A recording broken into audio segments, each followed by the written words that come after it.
Good morning friend. आपण मागच्या लेक्चरमध्ये मोमेंट ऑफ इनर्शिया कॅल्क्युलेट केला होता, डिटरमाइन केला होता एक रिंगसाठी आणि दुसरा डिस्कसाठी. Okay, we know that moment of inertia of a ring about an axis passing through its center and perpendicular to its plane is I is equal to mr square. Okay, where m is mass of the ring and r is perpendicular distance, here the radius of the ring. Okay, after that we have seen that the moment of inertia of a disk about an axis passing through its center and perpendicular to its plane is I is equal to half mr square. Here m is mass of the disk and r is radius of disk. Okay, now we are going to the next article, radius of gyration.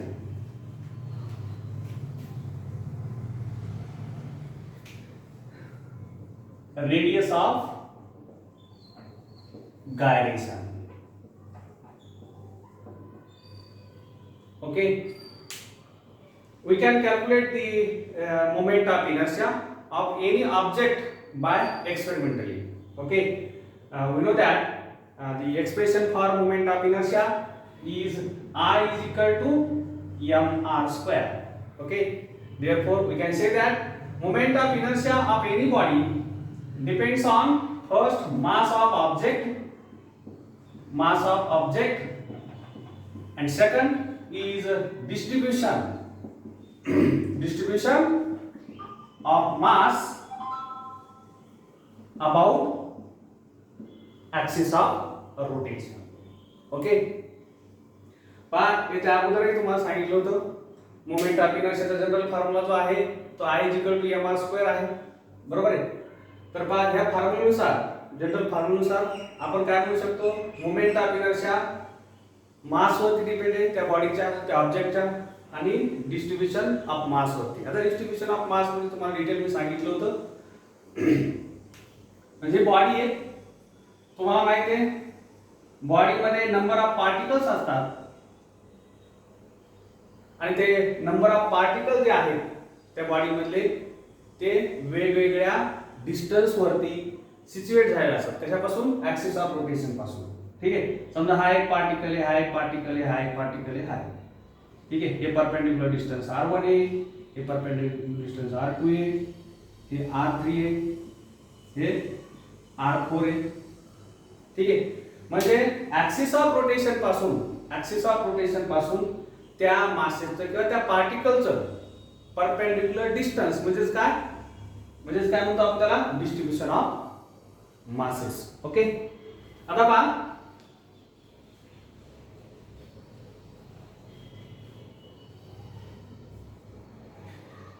if we are interested in knowing the distribution of mass from the axis of rotation, then the moment of inertia can be written as I is equal to mk square. We know that here m is mass of that object. Okay, then in this condition the distance of mass of object is k. Okay, पुन्हा सांगतोय. आता जर समजा आपण फक्त त्या मास distribution वरती किंवा ते काढण्यावरती आपण जर समजा इंटरेस्टेड असतो किंवा काढायचं असेल आपल्याला, तर त्यावेळेस मोमेंट ऑफ इनर्शियाचा फॉर्म्युला आपण याच्याऐवजी असा I is equal to mk square म्हणू शकतो. आता तुम्हाला माहिती आहे m म्हणजे काय, mass of that object. Okay, तर पहा जे मास आहे त्या ऑब्जेक्टचं ते मास k एवढ्या डिस्टन्स वरती सिच्युएट किंवा कॉन्सन्ट्रेट झालेला आहे असं म्हणतो. आता हे जे लेटर आहे k, त्या k लाच काय म्हणलेलं आहे, radius of gyration of that body about axis of rotation. Okay, आता पहा पुन्हा एक डेफिनेशन आहे, ते आपल्या सिलेबसला नाहीये पण मागच्या सिलेबस मध्ये डेफिनेशन होती. आता डेफिनेशन वगैरे दिलेलं नाही त्यांनी, फक्त ती कन्सेप्ट जी आहे ती एक्झाम्पलला त्यांनी समजून सांगितलेली. पहा आता इथे एक बॉडी काढतो मी,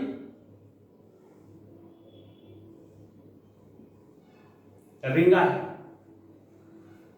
हे परपेंडिक्युलर डिस्टन्स असेल त्याला आपण रेडियस म्हणतो रिंगची. दुसरी एक बॉडी आहे इरेग्युलर शेपची, ठीक आहे. इथं ऍक्सिस ऑफ रोटेशन आहे,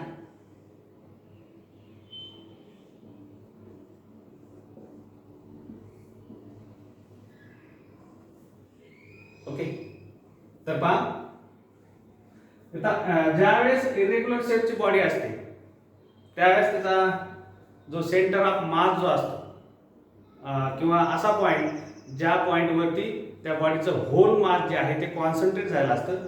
इथे काही फिक्स नसतो तो. समजा आपण इथं बघूया, ठीक आहे. आणि इथं जे आहे होल मास जे ते रिंगचं ते त्याच्या सर्कम्फरन्स वरती काय झाले कॉन्सन्ट्रेट झाले, ठीक आहे. तर पहा डेफिनेशन काय, radius of gyration of a body about an axis of rotation is the distance between axis of rotation and the point at which whole mass of the body supposed to be concentrated. Okay. तर ही definition आहे. पहा पुन्हा एकदा सांगतो मी, वाटल्यास तुम्हाला समजलं नसेल तर. रेडियस ऑफ गायरेशन म्हणजे काय, ऍक्सिस ऑफ रोटेशन पासून ऍक्सिस ऑफ रोटेशन पासूनचं डिस्टन्स कुठपर्यंत, त्या पॉइंट पर्यंत ज्या पॉइंटला त्या बॉडीचं रेग्युलर असेल किंवा इरेग्युलर असेल त्या बॉडीचं होल मास जे आहे ते कॉन्सन्ट्रेट झालेलं आहे, ठीक आहे. त्याला आपण काय म्हणतो, रेडियस ऑफ गायरेशन. त्याला कुठलं लेटर इंडिकेट करतो, के लेटर, ठीक आहे.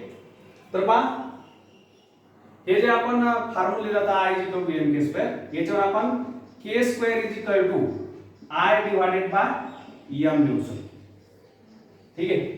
आता इथे जर स्क्वेअर रूट जर घेतला आपण k is equal to under root I by m, okay. आता पहा तुम्हाला माहिती आहे, आता जस्ट मी तुम्हाला सांगितलं मोमेंट ऑफ इनर्शिया जो आहे तो डिस्ट्रीब्युशन वरती डिपेंड आहे, मास डिस्ट्रीब्युशन, ठीक आहे. आता जर समजा ही इरेग्युलर शेपची बॉडी आणि जर पार्टिकल जे आहेत पार्टिकल ऍक्सिस ऑफ रोटेशन पासून क्लोजली काय झाले तर डिस्ट्रीब्यूट झाले असतील, तर त्यावेळेस मोमेंट ऑफ इनर्शिया जो आहे तो निश्चितच कसा असणार आहे, लेस असणार आहे.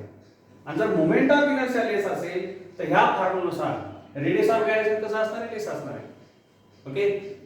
If particles of the body are distributed close to the axis of rotation, then moment of inertia is less, hence radius of gyration is less, okay. and vice versa. आपण दुसऱ्या सेंटेन्स मध्ये सांगू शकतो, जर समजा आता हेच पार्टिकल जर दूर असतील कशापासून, हे ऍक्सिस ऑफ रोटेशन पासून, इथे पार्टिकल जर घेतले आपण म्हणजे डिस्ट्रीब्युशन कसं होईल, जास्त होईल, ठीक आहे. if particles of the body are distributed away from the axis of rotation, the moment of inertia is larger and hence the radius of gyration is also larger, okay. तर हे झालं का रेडियस ऑफ गायरेशन. आता आपण पुन्हा clearly समजून घेऊया. आपण दोन युनिफॉर्म बॉडी घेऊ, एक रिंग घेऊया आणि एक डिस्क घेऊया, ठीक आहे. हे फॉर्म्युला मी तसेच ठेवतो.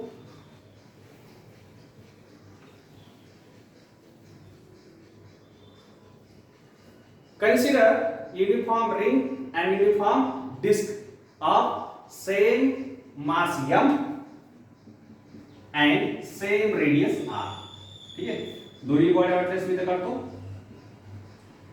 ही रिंग आहे, त्या रिंगची रेडियस किती आहे, r आहे आणि मास m आहे. दुसरी बॉडी घेतलेली आहे, ती डिस्क आहे, ठीक आहे. रेडियस सेम आहे रिंग सारखीच, कॅपिटल आर, मास सुद्धा सेम आहे, ठीक आहे. If IR and ID with the moment of inertia of ring and disc, then KR and KB are the radius of gyration of ring and disc. Okay, we know that moment of inertia of a ring, आपण त्याच्या अगोदरच्या article मध्ये बघितलं होतं. Moment of inertia रिंगचा किती आहे? mr² mass into square of radius. हा फॉर्म्युला आपण ऑलरेडी डिराइव्ह केलेला पाहिजे. ठीक आहे, आता तुम्हाला माहिती आहे आपल्याला जर समजा डिस्ट्रीब्युशन करायचं असेल तर आपण काय करतो? मोमेंट ऑफ इनर्शियाला I mk² मध्ये लिहितो. म्हणजे इथं IR मोमेंट ऑफ इनर्शियाचा फॉर्म्युला लिहित आहोत आपण. पण डिस्ट्रीब्युशन मध्ये किंवा डिस्ट्रीब्युशन आपल्याला कॅल्क्युलेट करण्यामुळे आपण काय केलेला? IR mk². ठीक आहे, आता इथं रिंगचा असल्यामुळे m त्याला सफिक्स k ला काय देतो मी? r. ठीक आहे, आता हे दोन्ही जर आपण काय केले? इक्वेट जर केले समजा. ठीक आहे, तर काय होईल? आता हे सारखं आहे, इथं m सारखं आहे, म्हणजे r² kr². दोन्ही साइडला जर स्क्वेअर रूट घेतला आपण तर r k किंवा आपण kr r म्हणू शकतो. ठीक आहे, आता हे कशाबद्दल झालं? रिंग बद्दल. आता आपण याचं पाहूया. तुम्हाला माहिती आहे मोमेंट ऑफ इनर्शिया कायचा? डिस्कचा 1/2 mr². याला इक्वेशन नंबर आपण 3 लिहूया. त्याला जर समजा आपल्याला रेडियस ऑफ गायरेशनच्या फॉर्म मध्ये लिहायचं असेल तर ID mkd². याला इक्वेशन नंबर आपण 4 देऊया. हे दोन्ही जर रिपीट केले तर काय भेटेल आपल्याला?